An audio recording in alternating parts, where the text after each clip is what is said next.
The Dæmons is a fantastic final story for Jon Pertwee's second season, and this episode really managed to stand out from the other stories from this season because it feels like something fundamentally different. All of the elements of a more traditional Pertwee story are here. This episode has Unit, the Brigadier, Joe Grant, Bessie, the Master, and is also set on Earth, but where this one differs is its feel and its approach to the material. The first episode spends time setting up this big excavation that is happening at Devil's End. There's a wall that is believed to have treasure behind it, which is to be broken through precisely at midnight. There's a news crew from BBC 3 that's very interested in the dig, as well as an archaeologist. There's also a woman by the name of Olive Hawthorne who is very against the excavation of this site. As it turns out, the Doctor actually agrees with her and he thinks it's a horrible idea, so he tries his best to stop it. The Prince of Evil, the Dark One, the Horned Beast.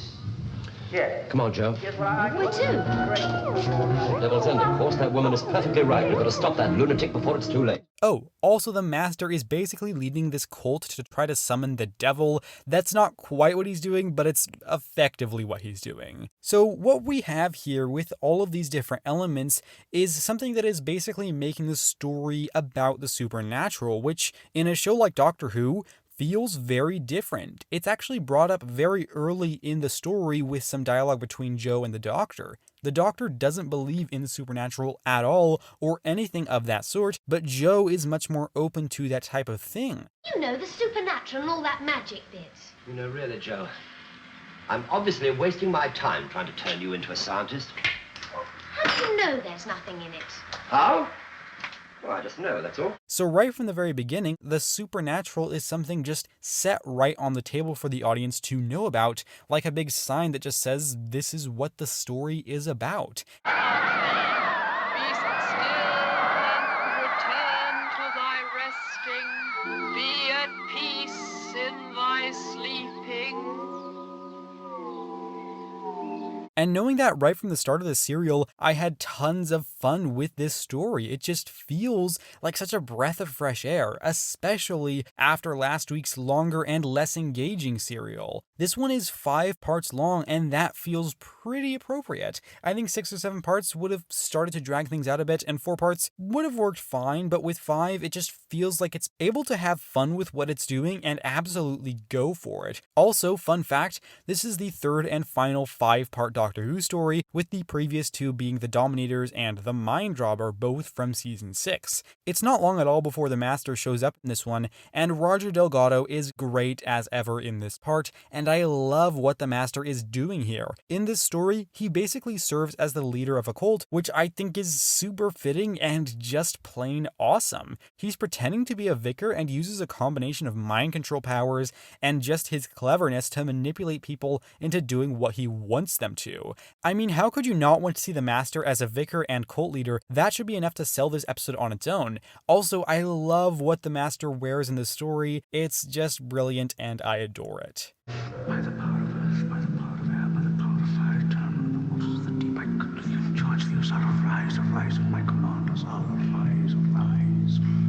Also, this serial basically says to the audience, even though this is technically a sci-fi story, we are really telling a supernatural one, and we're going to qualify it within the laws of the universe to only technically be a science fiction story. So the rituals that they perform throughout this aren't just for show, they're technically ancient science. And it might bother me that this story basically says that there are definitively no supernatural elements involved, except for the fact that it so completely embraces that side of the story. It has so much fun with it, and it made me have so much fun watching this one, and I couldn't help but just have an absolute blast while enjoying this story for what it is. If you take away the supernatural elements from this, you would basically take out everything that works so well this time around, and frankly, I don't think you would have much of anything left. You'd probably just have to throw some alien in there and call it a day. So yeah, if you couldn't tell already, I'm a big fan of the way this story embraces its supernatural elements and allows it to feel like its own thing. The Doctor is also great as always, which comes as no surprise. He's a very specific kind of Doctor, and I think at some point down the line, I'll have to talk more about him because he is distinctly different from the other Doctors in his own ways, at least the ones that have come before him. Miss Hawthorne, who is the leader of this cult? The new vicar. He calls himself Magister. register. Yes, of course I should have known. And yeah, as I said, he's great. I just really enjoy watching him throughout this story. The Brigadier is in this one, and he's pretty good. He's got a slightly more relatable quality to him, which I enjoyed, and there's a great moment where he says,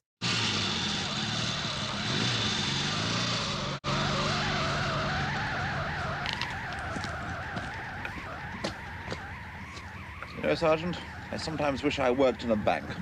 and that did make me laugh a decent bit and was just a small moment I quite enjoyed. He's never been my favorite character, but he was likable in this one. Also, in part 1, he wears something other than his frankly boring military attire, which was surprising and quite nice to see, and I wish he would have worn that throughout the whole story, but that wouldn't really have made much sense, would it? Jo Grant doesn't get a ton to do this time around.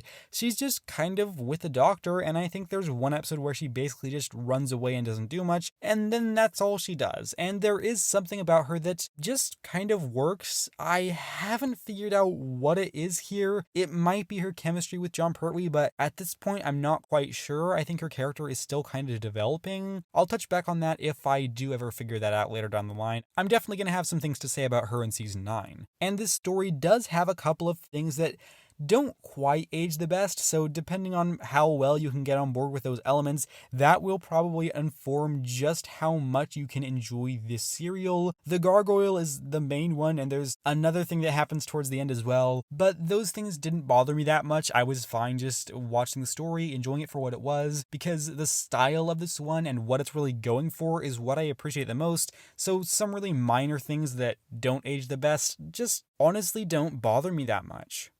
Overall, I really kind of loved the Dæmons. At this point in the season, they really needed to do something different and fresh, and this serial really pulled that off. It absolutely feels like a breath of fresh air, and it's incredibly enjoyable, not only in that respect, but as a story on its own. The main cast works well, as does the supporting cast, and combined with the fantastic usage of supernatural elements, this story managed to be incredibly engaging and unbelievably fun. I loved the Dæmons, and I am going to give it a rating of 8.75 out of 10.